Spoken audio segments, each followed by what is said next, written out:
हनुमान जी के धर्म पिता वायु थे। इसी कारण उन्हें पवन पुत्र के नाम से भी जाना जाता है। बचपन से ही दिव्य होने के साथ साथ उनके अंदर असीमित शक्तियों का भंडार था। बालपन में एक बार सूर्य को पका हुआ फल समझकर उसे वो खाने के लिए उड़कर जाने लगे। उसी समय इंद्र ने उन्हें रोकने के प्रयास में वज्र से प्रहार कर दिया। वज्र के प्रहार के कारण हनुमान जी की ठुड्डी टूट गई और वे मूर्छित होकर धरती पर गिर गए। इस घटना से कुपित होकर पवन देव ने संसार भर में वायु के प्रभाव को रोक दिया, जिसके कारण सभी प्राणियों में हाहाकार मच गया। वायुदेव को शांत करने के लिए अंततः इंद्र ने अपने द्वारा किए गए वज्र के प्रभाव को वापस ले लिया। साथ ही साथ अन्य देवताओं ने बालक हनुमान को कई वरदान भी दिए। यद्यपि वज्र के प्रभाव से हनुमान की ठुड्डी पे कभी ना मिटने वाला चिन्ह छोड़ दिया। तदुपरांत जब हनुमान को सूर्य के महाज्ञानी होने का पता चला तो उन्होंने अपने शरीर को बड़ा करके सूर्य की कक्षा में रख दिया और सूर्य से विनती की कि वो उन्हें अपना शिष्य स्वीकार करें।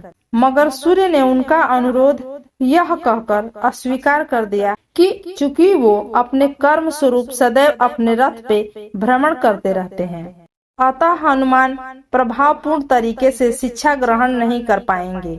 सूर्य देव की बातों से विचलित हुए बिना हनुमान ने अपने शरीर को और बड़ा करके अपने एक पैर को पूर्वी छोर पे और दूसरे पैर को पश्चिमी छोर पे रखकर पुनः सूर्य देवता से विनती की और अंततः हनुमान के दृढ़ता से प्रसन्न होकर सूर्य ने उन्हें अपना शिष्य स्वीकार कर लिया। तदोपरांत हनुमान ने सूर्य के साथ निरंतर भ्रमण करके अपनी शिक्षा ग्रहण की।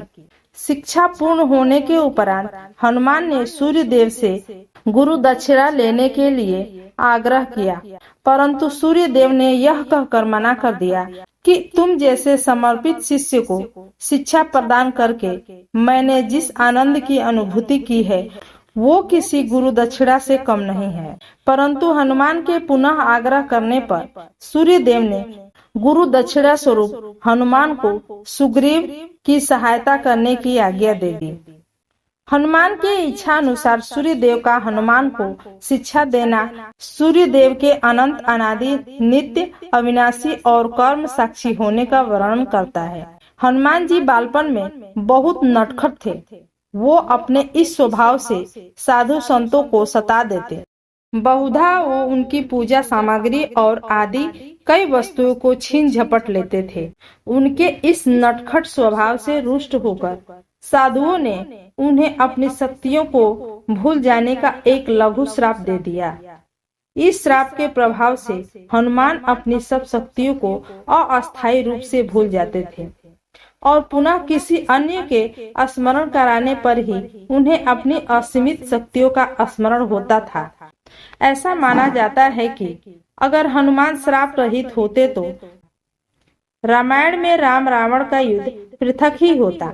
कदाचित वो स्वयं ही रावण सहित संपूर्ण लंका को समाप्त कर देते।